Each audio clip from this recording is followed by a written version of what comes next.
Ayushman भारतचं card तिच्याकडे होतं. जळगावच्या एका खाजगी हॉस्पिटलमध्ये तिचे वडील तिला घेऊन गेले, पण आयुष्यमान भारतचं कार्ड तिथं चाललं नाही. हे दुर्दैव आहे की इकडे खोटारडा प्रचार करायचा की आम्ही 5 लाखापर्यंत मोफत आरोग्य देणार, प्रत्यक्षात 0 रुपये सुद्धा त्याच्यातून मिळत नाही. शिवसेनेवर टीका टिप्पणी करायची, राष्ट्रवादीवर टीका टिप्पणी करायची, अशा पद्धतीनं भारतीय जनता पार्टीचा एक कलमी कार्यक्रम चालू आहे. पण ज्या अर्थी शिवसेनेवर आणि उद्धवजी ठाकरे साहेबांवर टीका केली जाते त्या अर्थी जर तुम्ही शिवसेनेला नकली म्हणता, ज्या नकली शिवसेनेचे उंबरठे तुम्ही कित्येक वेळेस झिजवलेले आहेत, ज्या नकली शिवसेनेचं मदत असावी म्हणून सातत्यानं तुम्ही प्रयत्न नव्हे तर याचना केली बऱ्याच वेळेस, आणि आता या शिवसेनेला नकली म्हणत असताना जर असली तुमच्या सोबत आहे तर या असलीचे हाल तुम्ही काय केले? या असलीला 10 जागा सुद्धा अजून दिलेल्या नाही. या असलीचे उमेदवार सुद्धा तुम्ही ठरवता आणि तुम्हाला शिवसेना अशा पद्धतीनं स्वतःच्या भारतीय जनता पार्टीच्या पाया पडणारी, भारतीय जनता पार्टीची चापलुसी करणारी पाहिजे होती. परंतु या महाराष्ट्रातील एक तमाम जनतेचा आवाज असणारी, महाराष्ट्राच्या प्रत्येकाच्या मनगटामध्ये धमण्यामध्ये रक्त सळसळ करणारी शिवसेना जी उद्धवजी ठाकरे साहेबांच्या नेतृत्वाखाली काम करते, वाटतं ही तुम्हाला कधीही शरण येणार नाही. स्वाभिमानानं तुमच्याविरुद्ध लढा देईल आणि नुसतं लढा देणार नाही तर हा लढा जिंकण्याचा संकल्प आम्ही केलेला आहे आणि निश्चित तो जिंकू, अशा प्रकारची भूमिकासुद्धा सातत्यानं माननीय उद्धवजी ठाकरे साहेब यांनी मांडलेली आहे. काल शाहू महाराजांच्या विषयी शिंदे गटाचे सदाशिव मंडिक जे उमेदवार आहे यांनी जे वक्तव्य केलं, शाहू महाराजांच्या गादीला या महाराष्ट्रामध्ये नव्हे तर देशामध्ये असामान्य महत्त्व आहे. परंतु या शाहू महाराजांच्या गादीचा, थोडक्यात छत्रपतींच्या गादीचा अपमान करण्याचं पापसुद्धा आज या महाराष्ट्रात घडलेलं आहे. मला वाटतं महाराष्ट्राची जनता, ठीक आहे राजकारण आपलं चालत राहील, परंतु प्रत्यक्ष शाहू महाराज, आपण फुले शाहू महाराजांचा हा महाराष्ट्र म्हणतो आणि त्या शाहू महाराजांची गादी चालवणाऱ्या शाहू महाराजांविषयी अशा पद्धतीनं वक्तव्य या महाराष्ट्राला मला वाटतं सहन होणारं नाही. आणि इतक्या खालच्या स्तरावर अशा पद्धतीनं राजकारण केलं जातं, मुद्द्यावर राजकारण केलं जात नाही आणि याला जबाबदार भारतीय जनता पार्टी आहे आणि आमच्यातून गेलेले गद्दार आहेत. कालच्या सभेमध्ये देवेंद्र फडणवीस यांनी सुद्धा टीका केली की मवेची गाडी जागेवरून हलतच नाही.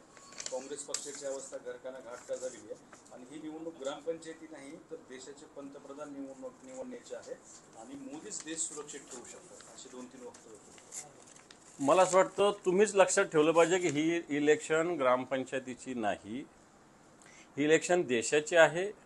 म्हणून देश पातळीवर 2014चा तुमचा जाहीरनामा, 2019चा जाहीरनामा हा निश्चित आम्ही तुमच्यासमोर आणू. तुमचा आरसा तुम्हाला दाखवतो आहे, आमच्याकडे तयार आहे. आम्ही तुमच्या आता येणाऱ्या जाहीरनाम्याची सुद्धा वाट बघतोय. आणि म्हणून देश पातळीवर मी देश पातळीवरचेच मुद्दे मागितले ना. हर घर छत देश पातळीवरची योजना होती, हर घर जल देश पातळीवरची योजना होती.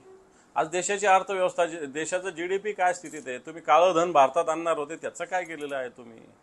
आज देशाच्या अर्थमंत्रींचेच पती काय बोलतात सरकारविषयी हे तुम्ही बघितलं पाहिजे. आदर्श घोटाळ्याविषयी तुमचं व्हाईट पेपरमध्ये तुम्ही नाव घेता, ते तुमचे नेते झालेले आहेत. 70,000 कोटीचा भ्रष्टाचार अजितदादाचा तुम्ही जाहीर सभेत बोलता पंतप्रधान, ते तुमचे नेते झालेले आहेत. आणि मला असं वाटतं देशाची निवडणूक असताना या मुद्द्यावर चर्चा व्हावी. आज Bharatiya Janata party, ED, CBI, income tax या भारतीय जनता पार्टीच्या ब्रँच झालेल्या आहे. मला वाटतं ED, CBI आणि इन्कम टॅक्सच्या कार्यालयावर येणार काळात भारतीय जनता पक्षाची शाखा अशा पद्धतीनं बोर्ड लावावा लागेल असं मला वाटतं. शरद पवारांवरती सुद्धा काल अमित शहाने टीका केली. म्हणतात की 10 वर्ष सत्तेत असताना शरद पवारांनी महाराष्ट्रासाठी काय केलं, शरद पवार महाराष्ट्राचा विकास करू शकले नाही असा आरोप. मला वाटतं गुजरातमध्ये आणि महाराष्ट्रात जाऊन बघावं.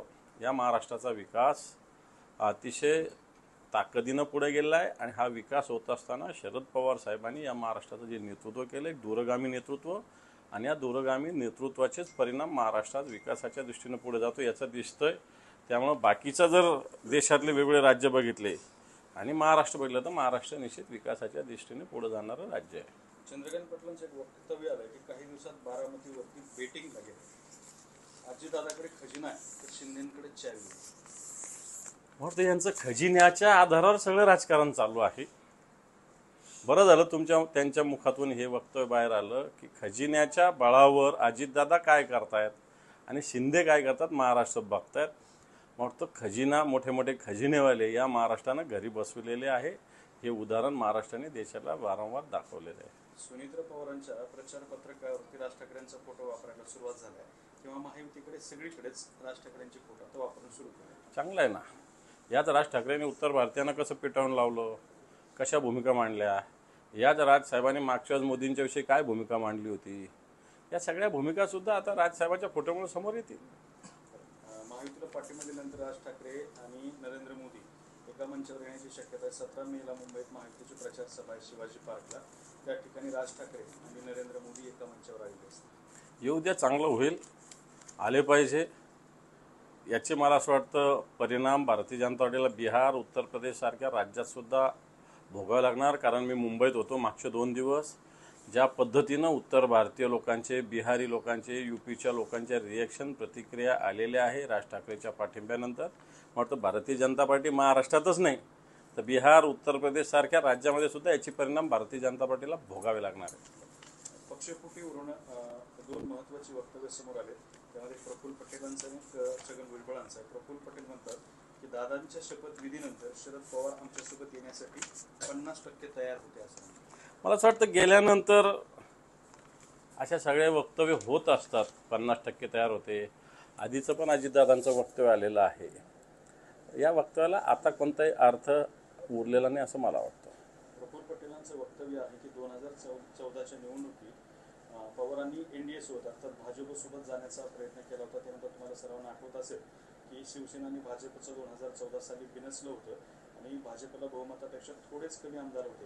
त्यावेळेला शरद पवारांनी भाजपला आम्ही तुमच्यासोबत येऊ किंवा बाहेरून पाठिंबा देऊ असं सांगितलं होतं. तेव्हापासून हे सगळं सुरू आहे असं छगन भुजबळांचं. हे पण राजकारणामध्ये हे अलायन्स होत आलेले आहे. त्यावेळेस निश्चित राष्ट्रवादी काँग्रेसने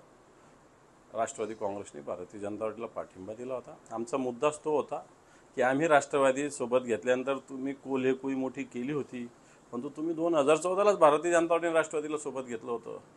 त्यावेळेस राष्ट्रवादी काँग्रेस तुम्हाला चालत होती आणि आम्ही 2019ला उद्धवजी ठाकरे साहेबांनी राष्ट्रवादी सोबत घेतली तर ती तुम्हाला दुखत होती. ही भूमिका आम्ही वारंवार मांडलेली आहे. खासदार धनंजय महाडिक यांनी 5 कोटी रुपयांची शर्यत लावलेली आहे. कागल आणि चंदगड या 2 तालुक्यात लीड देणाऱ्या तालुक्याला 5 कोटींचा निधी देणार असल्याचं धनंजय मंडलिक यांनी सांगितलं. संजय मंडलिक यांच्यासोबत